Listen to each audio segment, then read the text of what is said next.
Bom, essa é a aula explicativa sobre troca térmica. É uma aula que trata do cálculo de princípio de conservação da energia referente a fenômenos térmicos. Porém, esse primeiro vídeo é apenas sobre a parte mais da ideia desses cálculos. Os exemplos de cálculos, exercícios de cálculos vão ser num outro momento. Aqui tem uma reflexão inicial. Qual a mistura ideal de água fria e fervente para a água do chimarrão? Existe um cálculo que pode ser feito para uma boa estimativa para essa resposta, e é esse tipo de cálculo que a gente vai estudar. Qualquer outro tipo de pergunta que tu possa pensar a respeito de misturar algo frio com algo quente para atingir certa temperatura, ou que quantidade tu tem que colocar, é o do que trata a troca térmica, tá?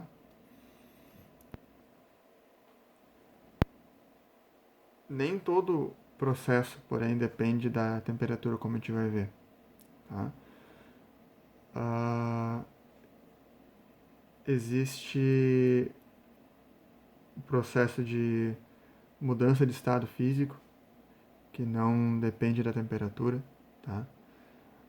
Então, troca térmica não significa necessariamente mudar a temperatura. Troca térmica significa trocar calor, tá? E dentro da física, trocar calor significa alterar a energia térmica, tá?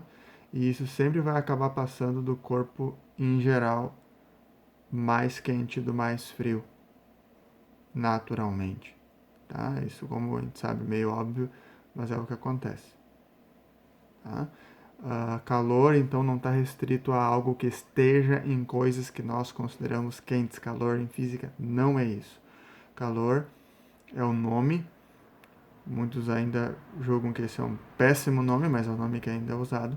Calor é o nome da energia térmica que se troca entre dois materiais, dois corpos, dois objetos que vão esquentar ou resfriar um ao outro. Bom, e essa troca térmica obedece ao nosso querido e velho princípio de conservação da energia.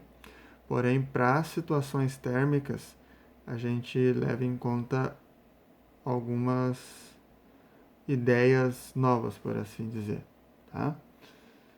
Uh, essas ideias, elas trabalham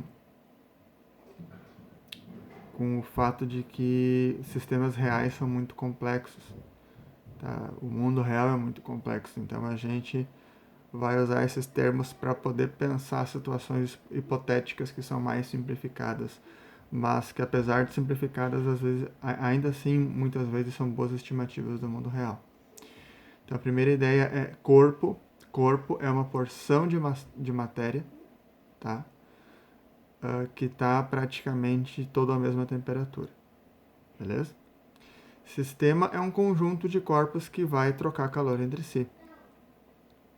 Por exemplo, no caso de uma bebida com gelo, o sistema é a bebida, o gelo e o recipiente.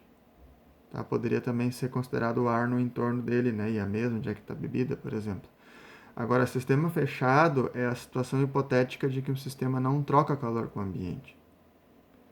Tá? Então, se o nosso sistema for a bebida e o gelo, eu posso considerar sistema fechado excluindo o copo, ou se eu quiser não excluir o copo, eu posso considerar sistema fechado excluindo o ar. Tá?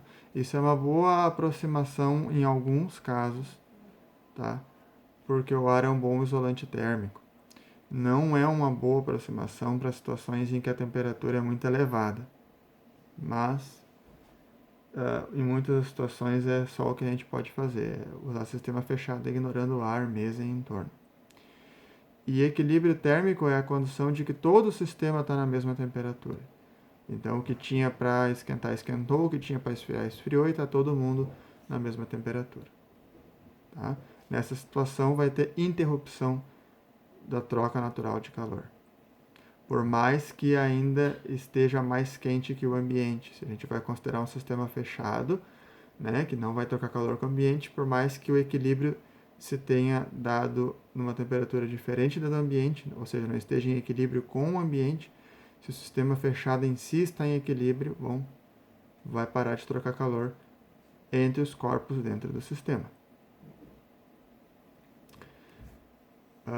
O princípio de conservação da energia, de uma maneira semelhante ao que a gente viu ano passado, em que a gente tinha num lado da equação a energia inicial e do outro lado a energia final, a gente vai ter aqui uma adaptação dele, de que todo o calor que a coisa que esfria recebe, por isso positivo, é igual ao calor da coisa que esquenta, negativo.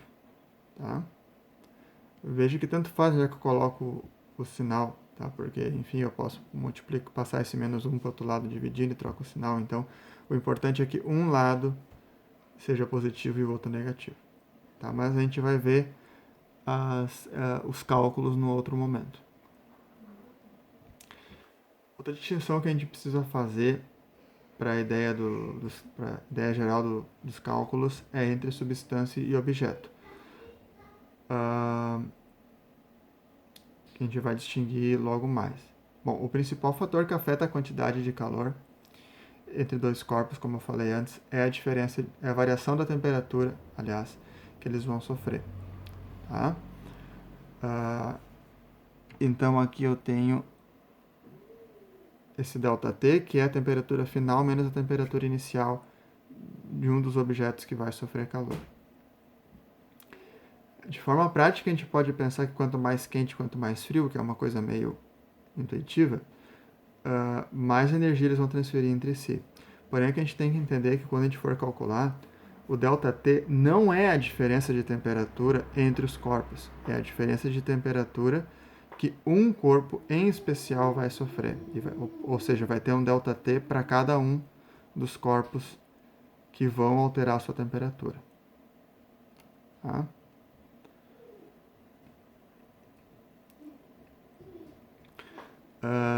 Bom, nem todo material troca calor da mesma maneira. E a característica que vai afetar quanto um material em específico vai receber mais ou menos calor é o que a gente chama de calor específico. É uma propriedade, portanto, inerente ao material de que é feito o corpo. A gente simboliza isso com um C minúsculo. E essa propriedade ela indica a quantidade de calor que uma unidade de massa daquele material vai emitir ou receber para alterar sua temperatura. Ele é medido, portanto, em joule por quilograma Kelvin ou em caloria por grama grau Celsius. Ou seja, uma substância, por exemplo, que nem aqui a água, ter 1 caloria por grama grau Celsius significa que é necessário 1 caloria para aumentar em 1 grau Celsius 1 grama de água. No caso do gelo, C05 significa que é necessária meia caloria para aumentar em 1 grau Celsius 1 grama de gelo. É por isso que é por grama grau Celsius. Tá? Capacidade térmica é uma propriedade que é mais interessante usar para quando se tratar de um objeto. Tu pode usar para material, mas não é interessante, porque materiais geralmente tu tem à disposição ou tem como saber a massa e o calor específico dele com alguma pesquisa ou medição.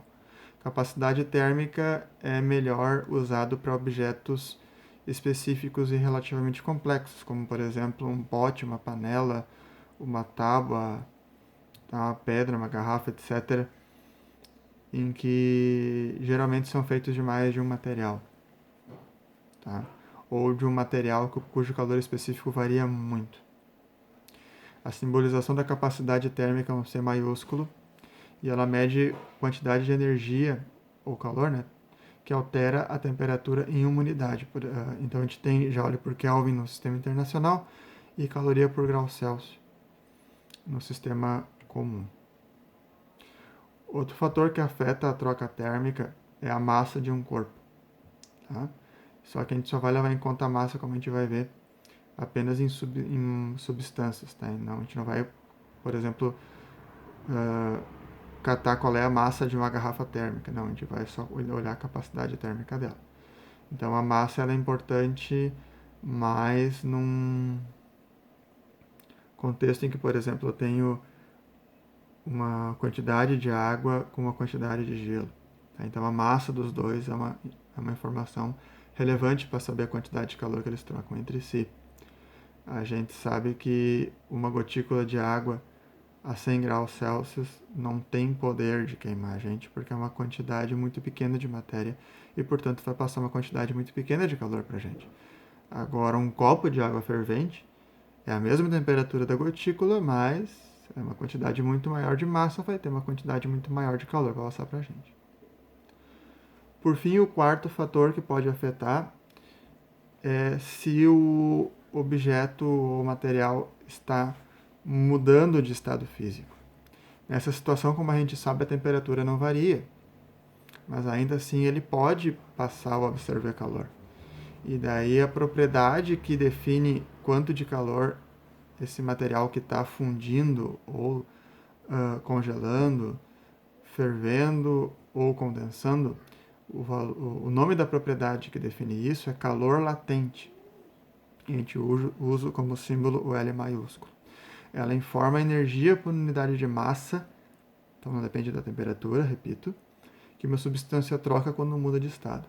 Por exemplo, a água tem calor latente de fusão de 80 calorias por grama. Isso significa que para fundir 1 grama, né, o que significa por grama, eu preciso dar para essa água 80 calorias. Se eu quiser congelar 1 grama de água, eu preciso remover dela 80 calorias. Agora, o calor latente de ebulição da água é 540 calorias por grama. Isso me informa que são necessárias 540 calorias para ferver ou condensar 1 grama d'água.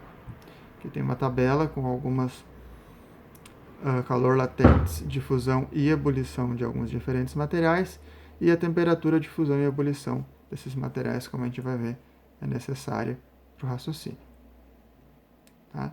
Aqui estão as equações, então, que a gente vai ver num outro momento, que eu vou gravar depois um vídeo explicando esses exemplos aqui, com passo a passo como é que a gente se organiza. O raciocínio ele é simples, já adianto, mas os cálculos podem parecer um pouco grandes assim. Então a gente não pode se assustar. O cálculo ele é simples, mas pode acabar ficando muito grande. Tá? Então vocês podem fazer então esse teste da leitura de vocês na apostila, de verdadeiro ou falso, e as atividades aqui de interpretação e análise do 1 ao 8. Como a gente não viu os cálculos ainda, do 9 ao 14, deixem quieto. Tá? Era isso.